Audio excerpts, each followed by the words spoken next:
Hello student, welcome to my YouTube channel excellent success group.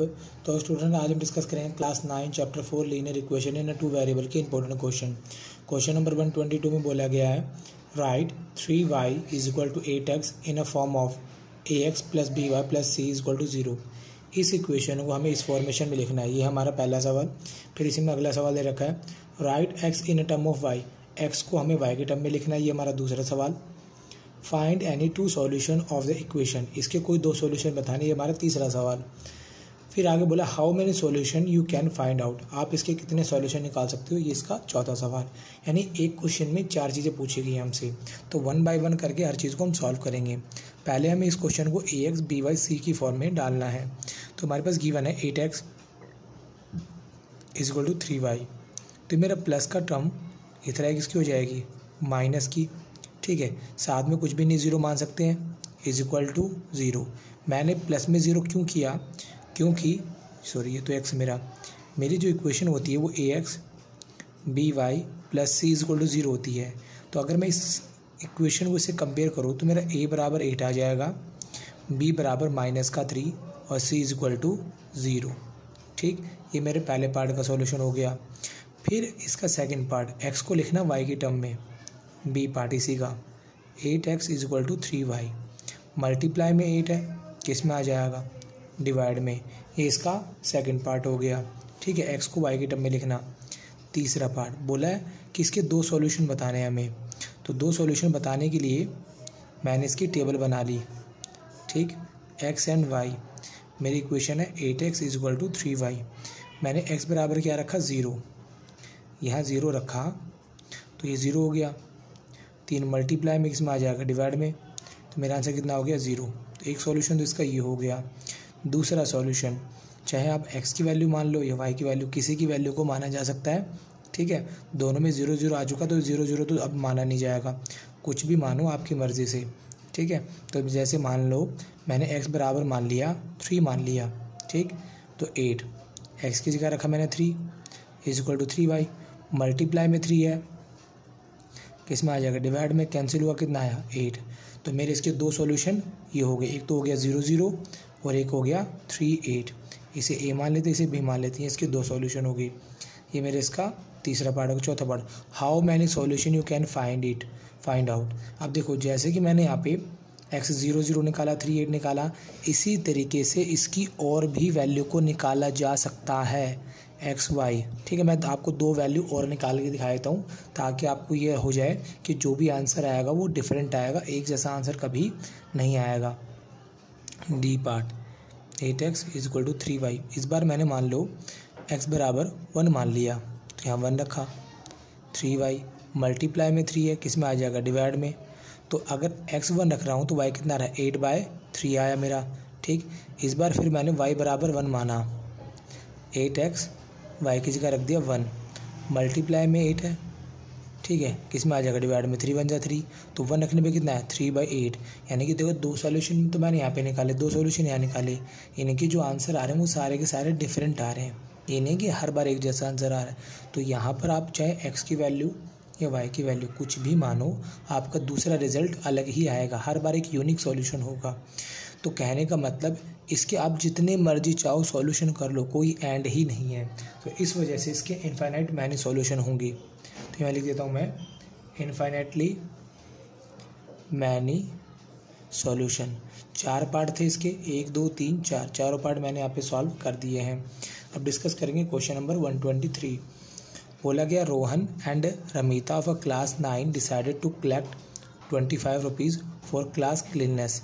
कि रोहन और रमिता ने class 9 के जो है उन्होंने डिसाइड किया है कि वो 25 रुपये कलेक्ट करेंगे सफाई अभियान के लिए। Right in an linear equation in a 2 variable also draw the graph. इसका ग्राफ भी बताना है और 2 लीनियर इक्वेशन, इसकी इक्वेशन बनानी है 2 वेरिएबल में। ठीक है, तो उन्होंने, अब पता नहीं रोहन ने कितने कलेक्ट किए, रमिता ने कितने कलेक्ट किए, मालूम नहीं है। तो मैंने मान लिया let Rohan collect x rupees and let Ramita ने कलेक्ट किए मान लो रुपीज़ y। बट इन दोनों ने मिलकर कितने रुपए कलेक्ट किए हैं, 25 रुपीज़। ये तो हो गया मेरा इसका फर्स्ट पार्ट। बोला लीनियर इक्वेशन बतानी, लीनियर इक्वेशन मैंने बता दी इन 2 वेरिएबल में। अब इसको ग्राफ में भी प्लॉट करना, ये मेरा सेकंड पार्ट होगा। तो इसे प्लॉट करने के लिए टेबल बनाई मैंने, जिसमें एक बार मैंने एक्स बराबर क्या रखा 0, एक्स की जगह 0 रखा, तो वाई की वैल्यू मेरी कितनी आई 25, मैंने यहाँ रख दिया। एक बार मैंने वाई बराबर 0 रखा, एक्स का तो एक्स आ गया, वाई की जगह 0 इक्वल टू 25, एक्स की वैल्यू मेरी कितनी आ गई 25। अब इसे प्लॉट करना ग्राफ के अंदर, एक्स तो 0 है बट वाई कितना 25, ये रहा मेरा पॉइंट, एक्स कितना है 25, ये रहा पॉइंट। 2 पॉइंट आगे, इन दोनों पॉइंटों को हम ज्वाइन कर देंगे।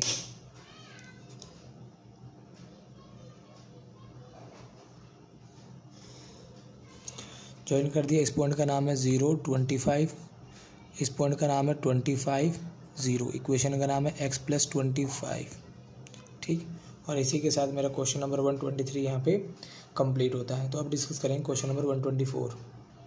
तो स्टूडेंट क्वेश्चन नंबर 124 मैंने नोट कर लिया है। बोला गया Sarika distribute chocolate on occasion of children day. Sarika नाम की कोई लड़की है जो चॉकलेट बांटती है चिल्ड्रन डे के अवसर पर। She give 5 chocolate to each child, हर बच्चे को वो 5 चॉकलेट देती है। एंड 20 चॉकलेट टू एडल्ट, और जो बड़े लोग हैं उनको वो टोटल 20 चॉकलेट देती है। If number of children is represented by X, यदि बच्चों को एक्स से रिप्रेजेंट किया जाए, and total distributed chocolate as Y, और टोटल चॉकलेट थी उसके पास वाई, ठीक है, इस तरीके से उसको रिप्रेजेंट किया जाए, तो right in a form of the linear equation in 2 variable. पहले तो इसको लीनियर इक्वेशन में शो करो।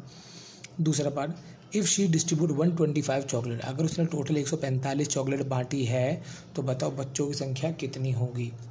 तो चलो शुरुआत करते क्वेश्चन में। क्वेश्चन में बोला गया है total number of children, total number of children कितने मान लिए x, और टोटल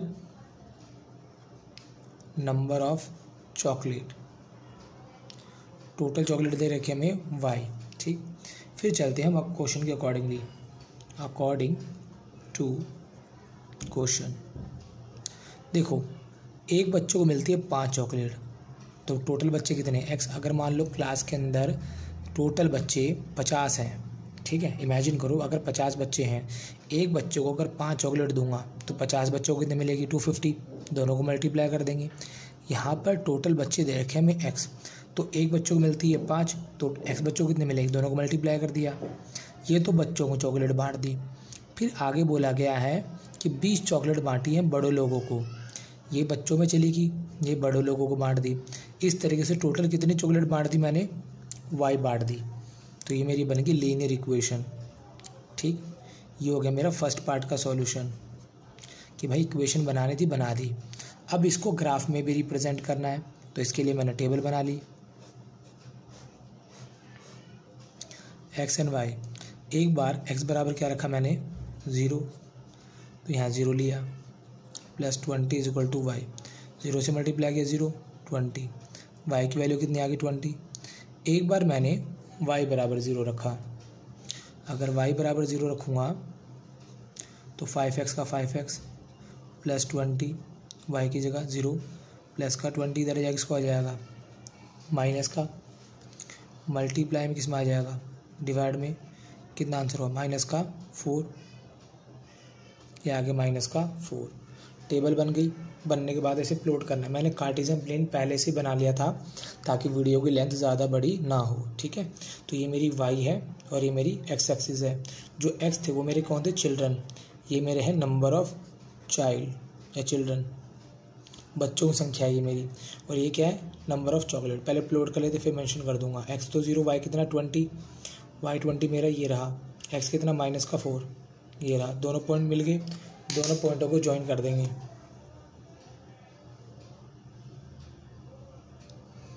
दोनों पॉइंट आगे, दोनों को ज्वाइन कर दिया। ये जो पॉइंट मेरा है 0, 20, इस पॉइंट को बोलेंगे -4 एंड 0, और जो y है मेरी ये नंबर ऑफ चॉकलेट है, यहाँ मेंशन कर देता हूँ नंबर ऑफ चॉकलेट्स, ठीक। और ये मेरे नंबर ऑफ चिल्ड्रन थे। तो इस तरीके से मेरा ग्राफ भी प्लॉट हो गया, पहले पार्ट का सॉल्यूशन भी हो गया, ठीक। प्लॉट होने के बाद अब इसका सेकंड पार्ट, बोला था अगर टोटल चॉकलेट 145 बांटी जाए। अब टोटल चॉकलेट कितनी थी, y थी ना, तो यानी कि हमें y दे रखा है 145। तो बताओ x कितना होगा। x यानी कौन था, बच्चों की संख्या। x हमारा क्या था, बच्चों की संख्या। तो हमारी इक्वेशन कुछ इस तरीके से थी 5x + 20। टोटल चॉकलेट कितनी दे रखी है 145, यहाँ रख दिया मैंने। प्लस का 20 ट्रांसपोज हो जाएगा, किसका हो जाएगा, माइनस का। ये हुआ 125, मल्टीप्लाई में 5 है, डिवाइड में आ जाएगा, कितना है 25। अगर टोटल चॉकलेट, ठीक है, अगर टोटल चॉकलेट 125 होती है तो टोटल बच्चे कितने होंगे, टोटल बच्चे हो जाएंगे मेरे 25। और इसी के साथ मेरा क्वेश्चन नंबर 124 यहाँ पे कंप्लीट होता है। तो स्टूडेंट, उम्मीद करता हूँ आपको क्वेश्चन समझ में आ गया होगा। अगर आपको वीडियो अच्छी लगी हो तो वीडियो को लाइक करें, शेयर करें, कमेंट करें और इस चैनल को जरूर सब्सक्राइब कर लें। ठीक है, मिलते हैं अगली वीडियो में। Okay, bye bye, thank you.